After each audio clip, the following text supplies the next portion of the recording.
Good afternoon, everybody, and welcome to this Becari's Knowledge Day, a new edition of this activity in which we meet with different ex-grant holders from the Caixa Foundation who are in different places in the world.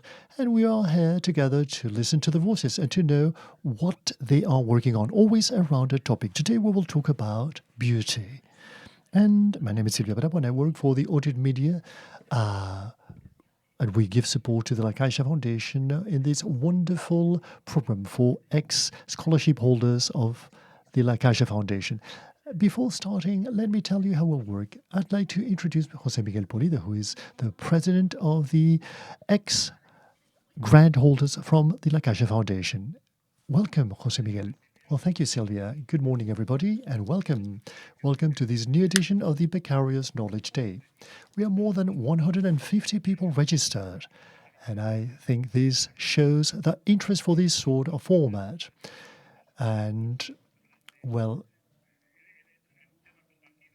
ex-scholarship holders from the Caixa Foundation will talk to us for about 10 minutes about their the topics they are experts in. And in the editions we have had so far in the past 8 or 9 years, it has always been a positive surprise in the sense that maybe the topic is not known by everybody, and in 8 to 10 minutes that feeds your interest, or you just enjoy the passion with which they convey, the passion that they convey in their subject of study. So thank you all speakers for being here. And in the case of this generic issues, I think it's wonderful because it allows us to have a very wide scoping perspective from different points of view. We have talked about aging, we've talked about love, and in the case of beauty, I think this is something that truly is an essential part of life. And I believe that through all of our speakers, we'll see that how art can be a source of beauty and how aesthetics can be turned into a philosophy of life, how it can have its dark side, and how it can help you turn into a better human being, a better person. So I think it's going to be a wonderful session, and we really look forward to listening to them. Thank you all, and go ahead. Well, thank you, José Miguel. Well, as I've said, good afternoon. And as José Miguel has said, there are people who are linking up from different places in the world.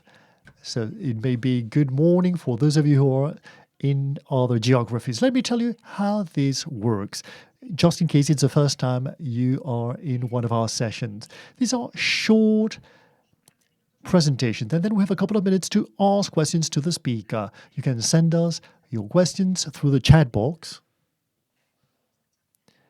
and then I will collect the questions, and I'll be able to ask one or two. We invite you to actually ask many questions. And after these 8 to 10 minutes, we will listen to the next one. And we have four speakers, and we are very happy to have them all here. I'm going to introduce now the first person because let's be efficient. So let's start with Ignacio Mateo. Ignacio studied fine arts at the Complutense University in Madrid. He studied in New York with the Caixa Foundation. He has also worked in Sao Paulo. And one of the characteristics of Ignacio is that he has founded an association, I don't know how to call it, a foundation. What have you said? It's just an organization, Sylvia, an organization in which they promote meditation through art, looking for this well-being through art. So it's 6 p.m. for some of us. We come with many things in our heads, and we thought this was a good way to start this session. Let's talk about what beauty is all about and to look for this point of harmony with beauty and art. Ignacio, go ahead. And of course, I have my watch. Hello, good afternoon. Thank you, Sylvia. I'd like to thank the Caixa Foundation for having invited me and for including me in this session, and to all of the people who are listening to us. Well, I hope you will enjoy very much this session. I'd like to go through the wonderful world of beauty, and at the same time, I'd like us to do a short meditation with a cup of tea like this one. I'll tell you how it's going to go next. Okay, let's start. Beauty in nature is found in reality under the most diverse forms. When you discover it, it belongs to art, or rather to the artist that knows how to discover it. This is a sentence by Gustave Courbet, which, as you know, is the founder of the realistic movement, who claimed that painting was a gaze over reality, distancing itself from an idealization. Because, of course, around beauty, there have always been many questions. If we look at art history, beauty is basically defined in a cultural context, where I would say from our way of looking at things. And my pathway, as Sylvia has just said, in the last few years has been linked to the so-called contemplative meditation, contemplation method, which to me is a tool for transcending. And through my organization, I've dipped in the Zen practice, the contemplative of in exercises of standing Nathio Loyola, and the artistic expression that we see in museums, in galleries. Right now, I am immersed in the launching of the book to Medit Art, about contemplation-led meditation. And I hope that you will all enjoy it very soon. Okay, now I'm inviting you to analyze the differences between these two artworks. They're not really that separated in time. The thing is that one is Western and the other one is Eastern. We have Michelangelo's famous David, and then a vertical painting by Nekano Masanobu. The fact, in fact, is two different approaches to beauty. On the left-hand side, ideal is ideal, harmonized. It looks for beauty of in intellectual terms in human beings. And on the right-hand side, we see a scene of beauty for contemplation that's much more ephemeral, related to vacuity, to emptiness, to nature, and to the experimentation of internal harmony. Looking for beauty has changed and evolved over time, but in different geographies it has changed very much. In classical periods, we have the ideal Greek of a serene sensuality. There is a canon that looks for the aureal proportion, which according to the Greeks is a mathematical formula of concretion. And yet, in the Middle Ages, they focus on the divine, on the spiritual and transcendental. It is a beauty, as you can see, filled with colors, much flatter and austere. It takes us to an idea of eternity. In the Renaissance, for example, we go back to the ideal classical beauty, and here we have Vitruvius Man by Leonardo, reminding us of this humanistic vision in which the human being is a measure of all things. But beauty, as I'm telling you, is constantly evolving. It's in constant search, reviews, tensions, always as a function of different time periods.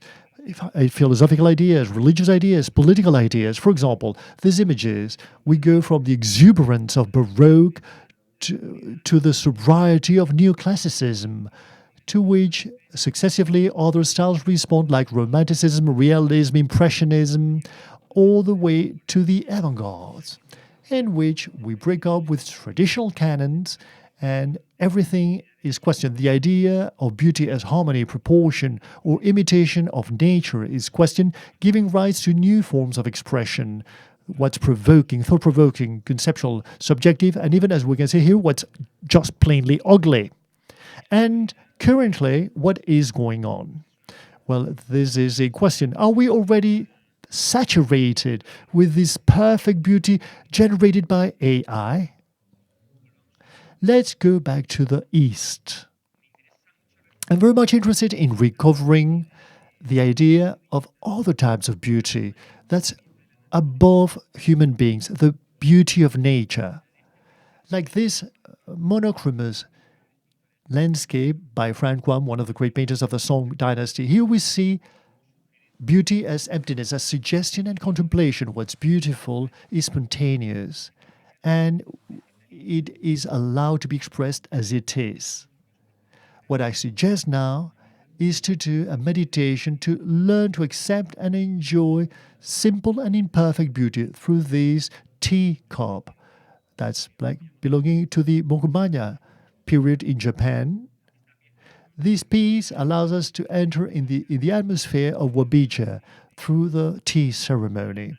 And in the arts, as you know, the process is as important as the end product, and meditation is for this reason so interesting. So let me suggest carrying out this meditation taking into account these 7 steps of contemplation-led meditation. Put yourselves in a comfortable position. Let's escape to a place. Let's disconnect from the world. Let's get disconnected from our family and work, responsibilities and duties.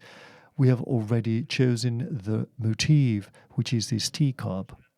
And let's just take a very comfortable posture.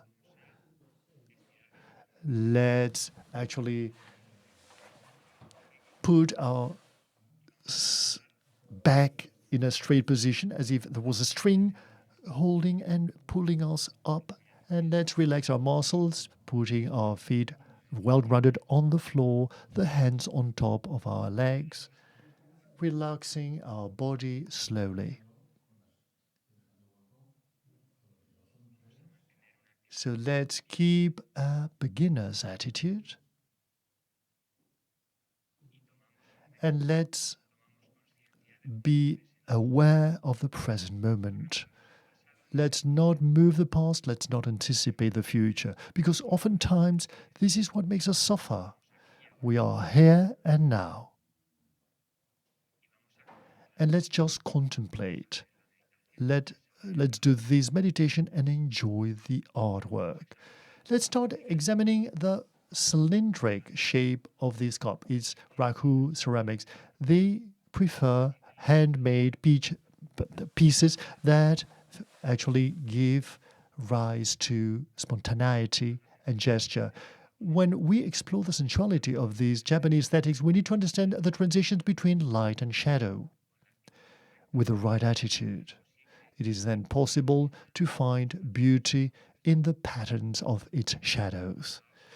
Look at its black polish, which is gleeful in certain areas. Some things may destroy beauty. It does have a rugged texture, and these irregularities are part of its natural beauty. It's not a defect, it's not a flaw. We should be able to embrace imperfection, and this is an art in itself. So let's come back slowly to our reality, and let's now examine the emotions that have sprung up through the meditation, reactions that may have occurred. And at the end of the day, at least from my point of view, beauty, the universal beauty is harmonious, simple, deep, atemporary, and above all, it's open to thought and to different interpretations. Thank you very much indeed.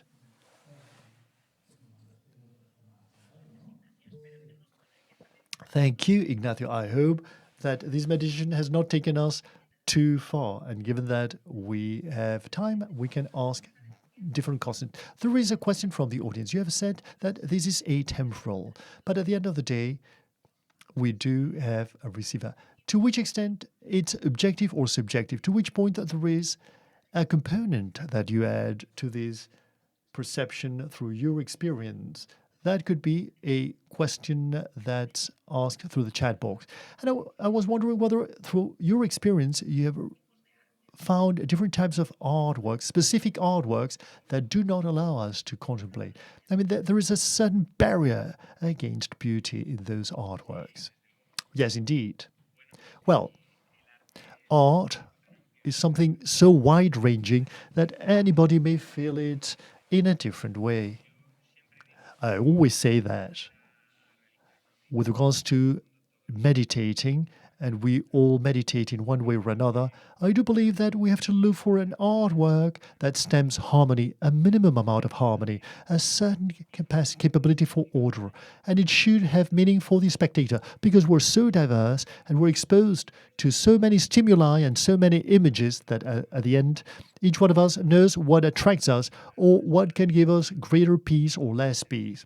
So from that point of view, I do believe that there is a type of work within art, and there are certain architectures and certain paintings of landscapes, for example, or certain abstract artworks, because abstraction also has a capacity to empty us and to make us feel better. So, from that point of view, in fact, in my book entitled Medit Art, I have selected 7 specific artworks that go from a teacup, like the one we have just seen, to an impressionist painting, or a Tibetan mandala. And I also include a work by Agnes Martin of minimalist sensitivity. So, I think that's what's important is the attitude with which we face the artwork. Because any artwork, even if it's more tragic or historical in nature, it can all make us think and bring forth very beautiful and good things. What's important is to have an active listening about how we react in front of art and beauty, of course. Thank you. Thank you, Ignacio. And in these quick presentations, we will now listen to Ana Clemente. Ana, welcome. Ana, in computational mechanisms and neurobiological behavioral, especially the assessment of creative processes. Ana studied with La Caixa Foundation scholarship. She did her PhD, and since 2023, she's in the Max Planck Institute. Welcome, Ana. And with Ana, we would like to do a journey about how aesthetics have changed, and tell us how it is related to our brain networks. We try to understand this perception and what happens to our brain when we perceive something that we believe is beautiful or aesthetic. Go ahead, Ana, you have the floor. Thank you very much indeed. Good afternoon. Thank you for inviting me and the whole of the La Caixa Foundation team for inviting me to give a short presentation about the perception of beauty. I hope you enjoyed as much as I enjoyed preparing it. We humans, like other animals, we are sensitive to our environment. We have sensorial information that's interoceptive and reflective to actually understand our existence in the world. We look for behaviors with positive or gratifying results, and we avoid those that have negative consequences. In other words, our decisions and actions are motivated by the compensation or pleasure we expect to obtain from it. We build up our knowledge of the world depending on the pleasure we get when we interact with our environment. In order to understand our existence and our interaction with the environment, we neuroscientists, we have made an effort to identify what are the measures that lead the stimuli and the pleasure of perceiving them. The idea that the beauty stems from the object comes from the Pythagorean classical. The hedonistic pleasure of any object is in the harmonious disposition and proportional between its parts. In this search for revealing the values of our stimuli, the impact of that interaction, taste, or the aesthetic sensitivity has been a core and polymorphic idea intrinsically related to the aesthetic experience and linked to modern neuroscience. The concept of an aesthetic experience came from interests that were alien to the scientific understanding of the brain or the human behavior. It came from the social transformations in Europe in the 18th century that privileged art and the philosophical discourse about the veracity of the judgment and how these judgments had to be in order to promote the idea of art for art's sake, according to which art does not possess or it doesn't have value beyond itself. But with the taste and aesthetic sensitivity, these are indicators of a social status. With the arrival of psychology in the 19th century, the aesthetic experience is included into the psychological discourse. In 1876, Fechner originally conceived the empirical aesthetic linked as applied psychosestic in order to identify the way in which the mind translates the properties of the stimuli in association. Here, it's crucial to understand the concept of aesthetic experience was never conceived to point out to psychological substantive identities, but it was the result of a very long and complex history of socio-cultural transformations and ideological transformations at a time, in a time and in a specific space and time. However, these ideas were percolated and crystallized as supposed tacit first in psychology and then in neurosciences. And as a consequence, many scientists in these fields have tried the aesthetic experience as if it was a type of experience with a neurobiological sense, looking initially to identify their psychological and neurobiological essence. In other words, the fact that empirical aesthetics was developed as an autonomous field made it believe that its object of study was so too. In this conception of the aesthetic experience, the sensitivity was stated as a measure according to standards of value or taste that things had, because through expert consensus or group consensus. According to these prescriptive notions, the more a person is closer to a certain object, a certain standard, better is its taste or aesthetic sensitivity. And this, of course, had a political purpose that was very clear, to categorize people according to their capacity to judge correctly beauty or the artistic merit of an object, and thus, in this way, justify the role assigned or imposed in society as an institutionalized and rational way of maintaining the status quo. However, to state that somebody has little aesthetic sensitivity, in other words, a person who is not ready to discriminate beauty or who has bad taste, only makes sense if there is an objective beauty or taste standards that scientists can actually measure significantly and with scientific rigor. However, these notions and the concepts over which they are based do not resist the science. They contradict many scientific evidence and its historical evolution, as Ignacio has said. Beauty, the beauty was developed in the Western 18th century world to refer to the pleasure we get from this perfection. So if the objective beauty does not exist and aesthetic value doesn't exist, there is nothing to measure. The need to have measures of taste disappears. Well, if beauty and aesthetic value are the pleasure in perceiving and interacting in the world, what we do have are differences in the degree in which people get pleasure from that.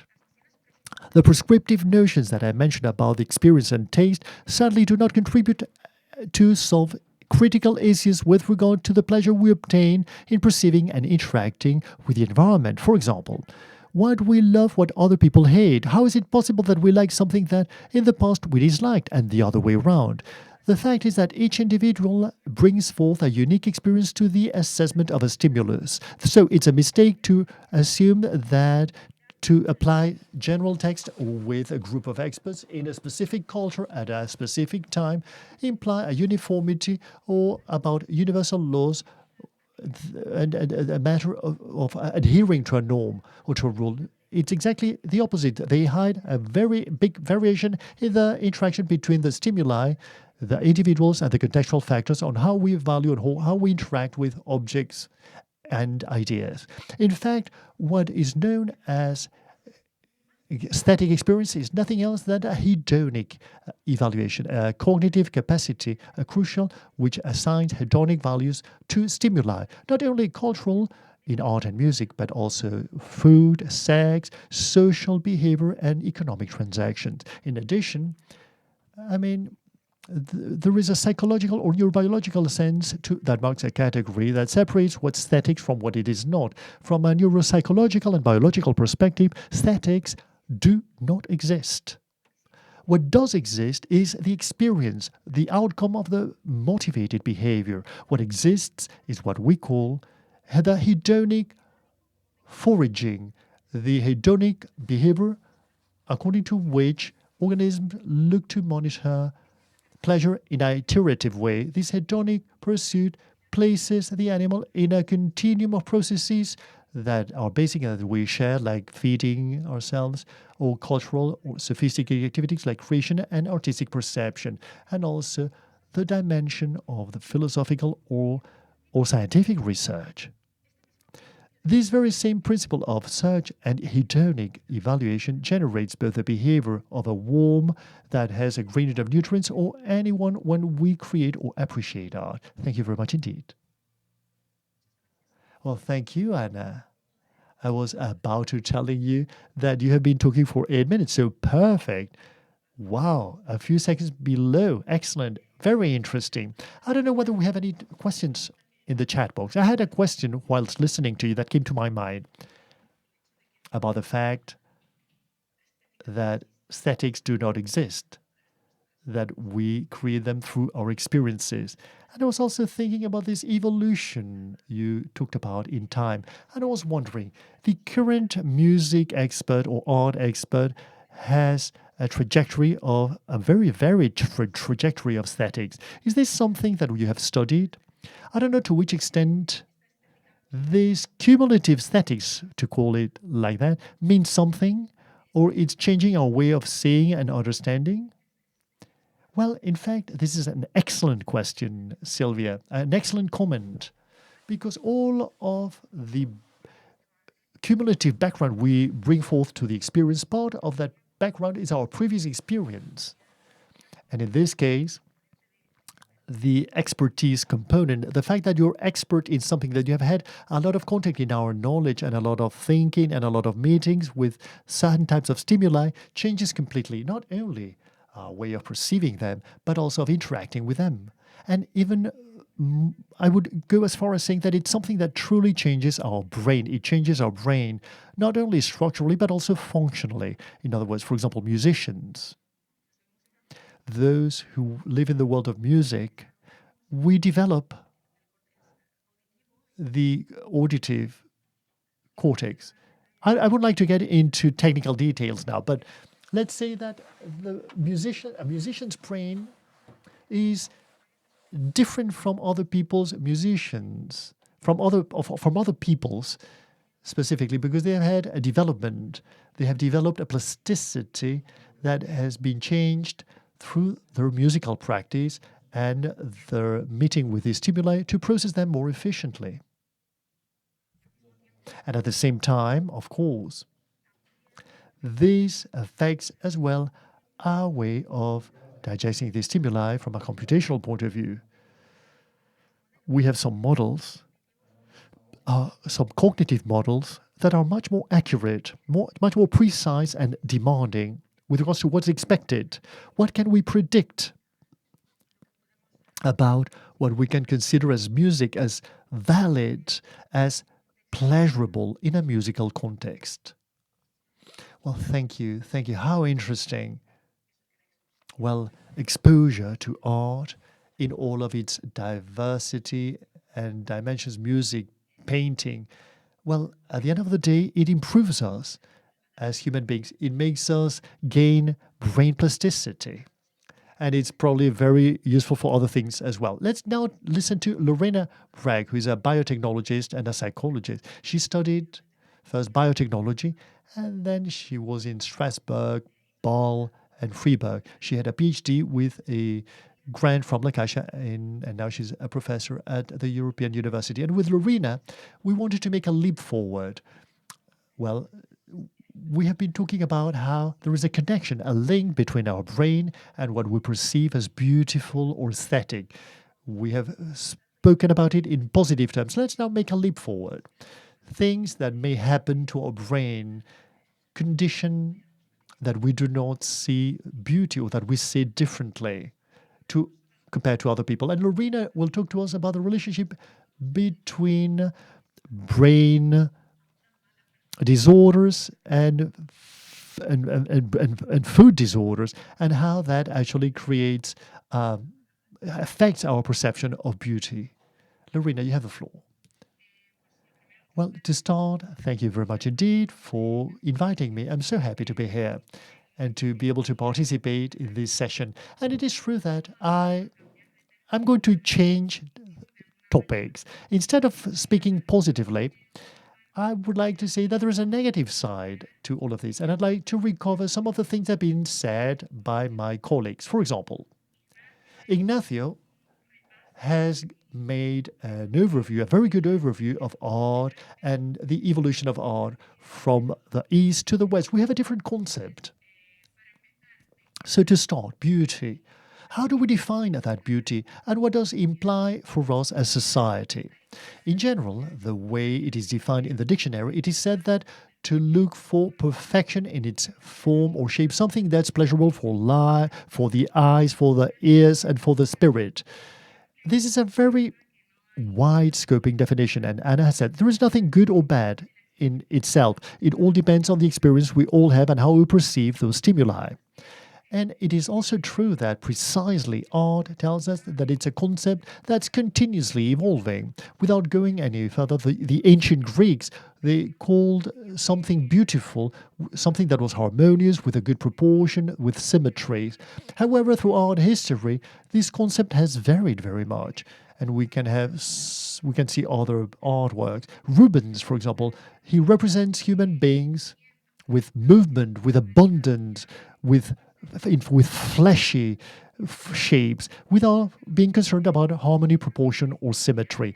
This tells us that the ideal of beauty that we could have as a society is a cultural construct. And this is crucial from a psychological point of view. Why? Because it is something that will change very much throughout the years, and it will be influenced both by the art we have just mentioned and also by other factors, like, for example, religion, the economy, the media, and, for example, technology. Technology is something that currently is in our daily lives, in Instagram, in our smartphones, in the social media, with certain ideals of beauty that are either altered through filters or they are the outcome of many tests, but they can affect us from a subjective point of view. That's why the question I ask here today is, what happens when something that's beautiful becomes an internal demand, when it's not something that allows us to enjoy a stimulus like music, but it's something that we want to acquire ourselves? It is then when the aesthetic experience or the cultural experience becomes a bit negative, because it becomes a validation personal rule. I can only be good for something if I adapt to the ideal of beauty that exists at that moment. Historically, and from a societal point of view, it is true that women have suffered much more from this trying to reach the ideal of beauty, more than men, because oftentimes they have had to adapt to that which was considered as optimal or good in each one of the periods, of the time periods. This is what, at the end of the day, makes each one of us to have something that's called self-concept. In other words, how are we ourselves? The perception we have. And this includes not only the physical aspect, but it also includes characteristics, skills, beliefs, and values. In other words, a group, a part of us.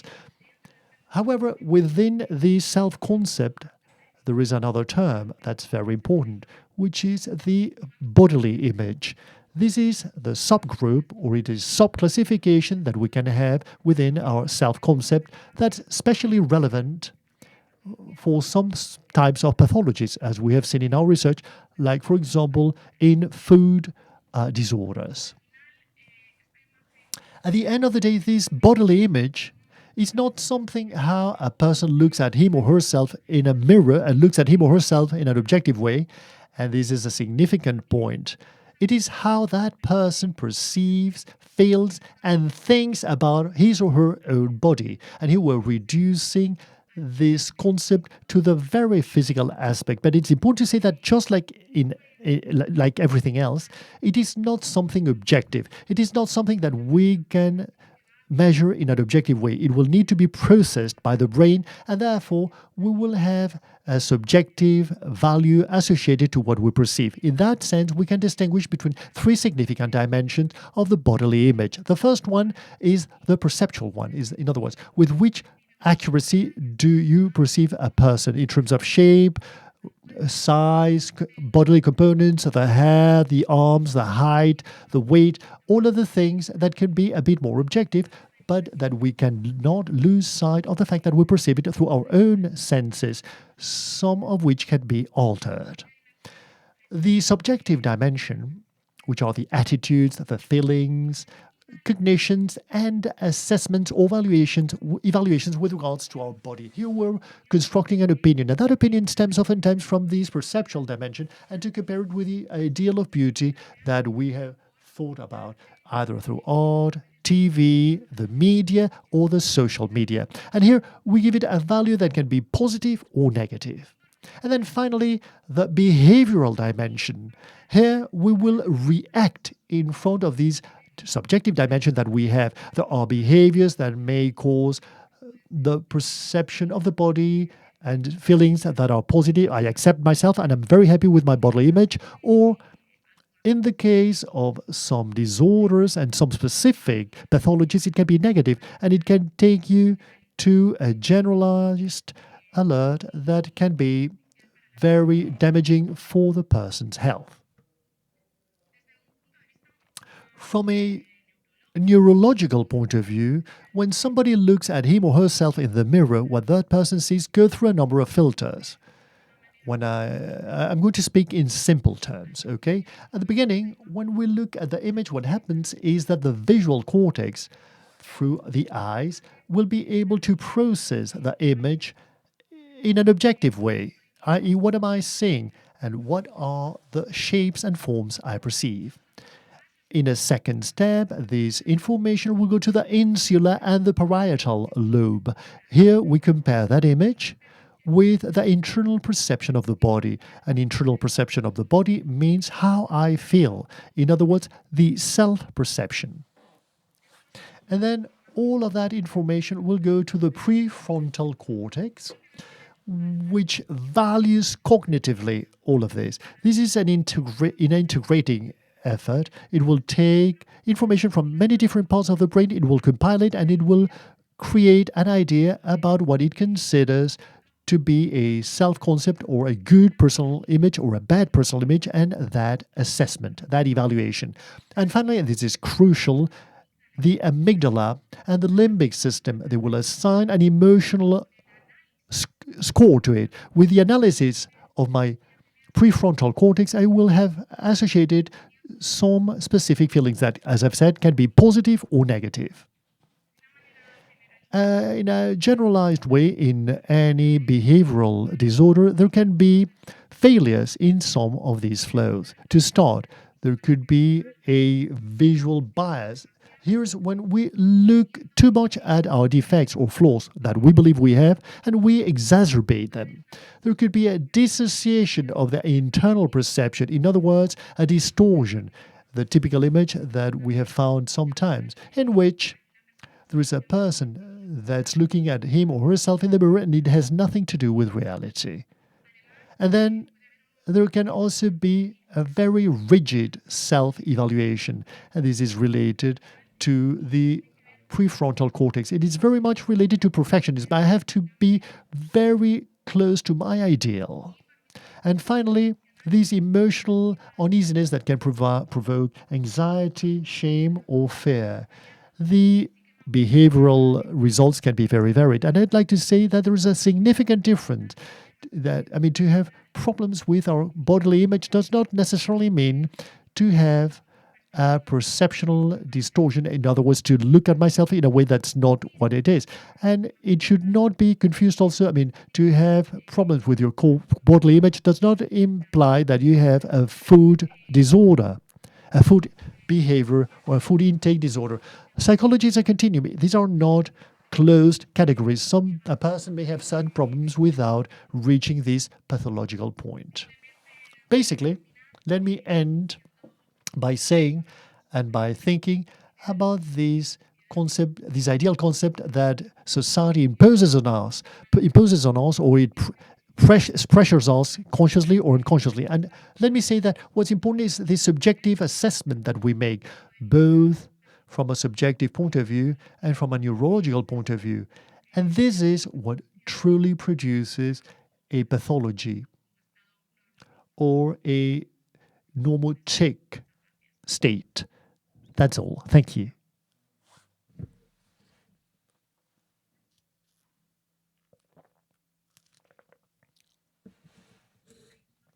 I can't hear you, Sylvia. You're muted. Sorry, I was muted. I was saying that, given that we are running a bit late, I'm just going to ask you one question and that will be it, okay?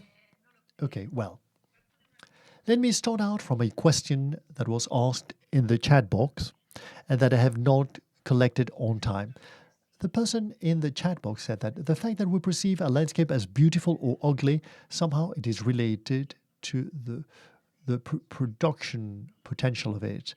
And I was thinking about a parallel between this and our body and the idea of productivity in the past. You know, the ancient goddesses and maternity, motherhood. But now production is more related to capitalism. I don't know whether you believe that this has an effect on it. I mean, what we perceive is the idea of what we have in mind, the ideal we have in mind. Is this productive in the sense that you're useful and that people perceive you and somebody who actually fits in society? Well, I've called it an ideal, but it is true that, as I've said at the beginning, these will also be highly influenced by culture, religion, and the context. And the moment society considers as optimal one value or another, that's why it changes so much.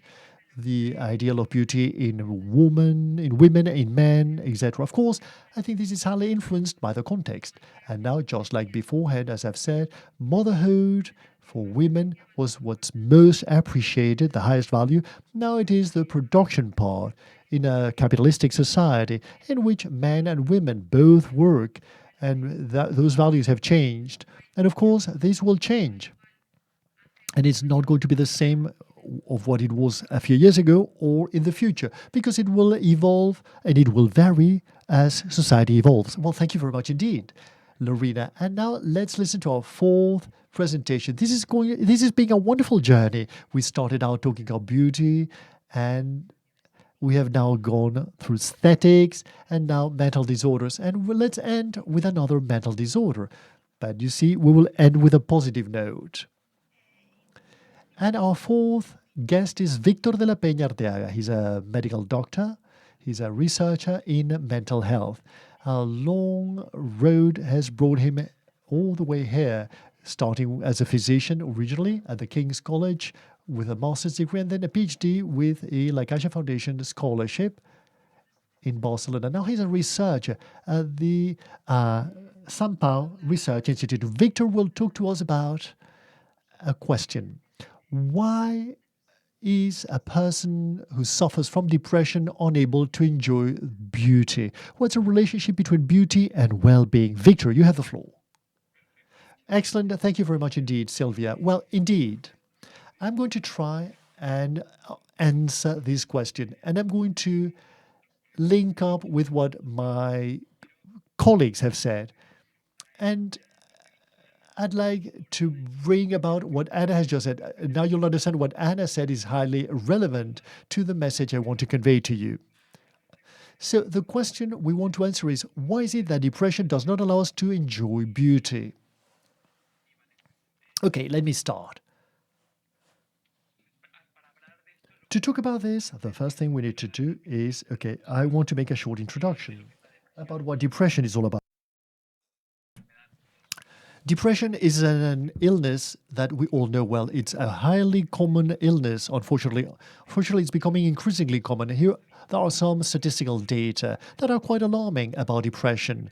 It is a pathology suffered by 300 million people, and during our lives, from 11 to 25 to 15%, we have a high probability of suffering from depression. Unfortunately, and also just like in the case of Lorena's presentation, women are much more affected by depression than men. In Spain, there are some relevant figures. They suffer from depression twice as much as men. Leaves of absence at work are very high, and it's an illness that implies high risk because of the possibility of suicide. These are some statisticals of the National Statistics Institute in different regions in Spain. How there's a higher or lower prevalence of depression according to the different geographic areas in Spain. And I'd like to say that, well, Spain has a high prevalence compared to the rest of Europe, and that turns it into a significant problem. Now, landing now on the topic we're discussing, beauty, we can't talk very much about depression. I mean, I could talk about depression for a long, long time, but I do not have time in the 8 minutes that have been allocated to me. But clearly, in depression, we have two main symptoms that you see on screen, and we know them very well. It's, a persistent sadness, a feeling of emptiness or hopelessness. And this, I mean, when we hear the term depression, that comes to mind. But a very important symptom that's not recognized is anhedonia, the lack of interest or the lack of enjoyment in most activities and even in what used to be pleasurable in the past. It's a symptom in which people who suffer from depression cannot enjoy. They are unable to enjoy. They are unable to enjoy or to feel pleasure by what life offers us. And this is one of the symptoms that generates a lot of suffering and uneasiness. And why? Well, because it's a significant symptom. Anhedonia is a risk factor. It is, when it is a symptom, the lack of pleasure, it is a risk factor. In different research studies, it can take us towards greater suicidal ideas and it implies a greater time for recovery. When you have this symptom, you need to take it into account. And from a research point of view, what I do, and many other researchers worldwide, when we study the symptom as such, we divide it into anticipatory and consummatory anhedonia. And here, from a scientific point of view, from a study point of view, and I would like to get into the technical details, but let me allow you to see that one of them, the anticipation anhedonia, is when I want something. You stop desiring or wanting something, and the other problem is the consumption anhedonia, when you do not enjoy things anymore. Okay, when we make our research with people who suffer from depression with patients, there is an interesting questionnaire in which we ask them, I enjoy from, and we give them different activities. I enjoy being with my friends, reading a book I enjoy, having a hot bath, the smell of flowers. Probably when we listen to that, or if I tell you that I enjoy my favorite food, or I enjoy a landscape, or I enjoy helping others, or I enjoy when I see somebody smiling, or I enjoy my favorite drink, all of these are items we use in a scale to measure the anhedonia. And in principle, we would say, okay, well, of course I enjoy this. These are things or activities that I enjoy. But it's impressive that most of our patients that we study, people who suffer from depression, they say that they almost do not enjoy any of these activities. They do not enjoy nothing. They do not enjoy anything. The pleasure from these activities disappears. And this is very serious. So here what I'd like to talk about is the relationship between pleasure and beauty. With Anna's presentation, it is very clear, the relationship between beauty and pleasure. I couldn't say it better. How this hedonistic impact, I mean, there are many things that produce us pleasure, and they're beautiful flowers, a beautiful beach, a beautiful artwork, music. All of these are beautiful things because they produce pleasure. But what happens in depression when all of these different stimuli stop producing pleasure from us? In us. And this is a serious situation. This is a situation that has to be taken care of. It has to be taken into account. And now there are treatments, as you know, most of you know, psychotherapy, pharmacological treatments. In fact, there are new treatments that we are also researching on. Treatment with a substance called esthetamine, which is a substance that has been recently approved. It is a quick action antidepressant for serious depression cases. And there are newer things in research that are not regulated, like the hallucinating fungi substance. And we're making an effort to do research in this field. And to end, let me leave you with one take-home message about the symptom I've talked to you about today, anhedonia, a symptom that's very much present in people who suffer from depression. But let's not forget that to treat depression does not only imply easing the suffering, but to give back to the person the possibility of living in a hopeful and beautiful way, to enjoy hope and beauty. The importance of exchanging these anhedonia by enjoying all of these things I've referred to. And without any further ado, these are the thoughts I wanted to share with you here today. I work at the São Paulo Research Institute, and for anybody who's watching us from Barcelona, if you want to participate as a healthy control group member for depression-related studies, we have a lot of active projects at the São Paulo Hospital. If you actually look at the QR code, you can enter, and we would love you to participate in these very important projects. And I hope that my thoughts have stimulated you and interested you. Thank you. Well, thank you, Victor. A beautiful way of ending, thinking about the well-being and the capacity to enjoy life. I have a question, and with that, we will end the session. Somebody asks about, we can learn how to enjoy things. When you are in deep depression, we're talking about something else. But when in prevention therapies, for example, you can practice smiling and relaxing with a pen, and you move your muscles and different postures that connect you with other neurons. And I was wondering if somehow people who may have certain trends or tendencies at times in which they are not in deep depression, they can practice this open perception to be more aware of beauty that could help them to gain certain resilience. Well, I do not know anything about that. It's a very important question, of course. I believe that both the people who have been diagnosed with depression, but to all of the people, we all have a greater or lower degree of functional possibilities of falling into depression or not. There are some people who will never be depressed in their lives, and others who fall and suffer from depression oftentimes, unfortunately. But now with research, psychology, and mental health, we have acquired a number of tools, a very, very large amount of tools in terms of prevention and treatment. And I believe that here psychotherapy and its differences, all of the different branches of psychotherapy.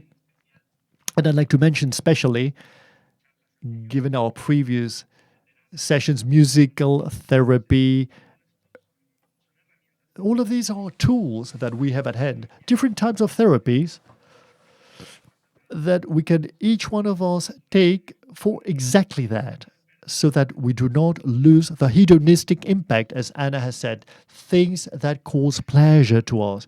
And in spite of the fact that life is hard and we all get hit by life at some point in our lives, well, to try and recover the pleasure and to be well and to look for our own well-being. And I believe that right now we are fortunate enough to have a lot of tools that both for people who have been diagnosed with depression and those who have not, we can use them to be better and to appreciate beauty. Well, thank you very much indeed, Victor. Thank you. Thank you, Anna, Ignacio. Thank you, all of you who have attended this meeting with all of us. Every time I attend one of these ex-scholarship holders of the La Caixa Foundation, I feel so fortunate. Thank you all for sharing your experiences, and I hope to see you again in the next session. As you know, at the La Caixa Foundation, at the Association of Ex-Scholarship Holders, we plan activities to share knowledge and to share experiences. This is so enriching for all of us, and it's something we want to promote for everybody's enjoyment. So let's call it a session, and thank you very much indeed.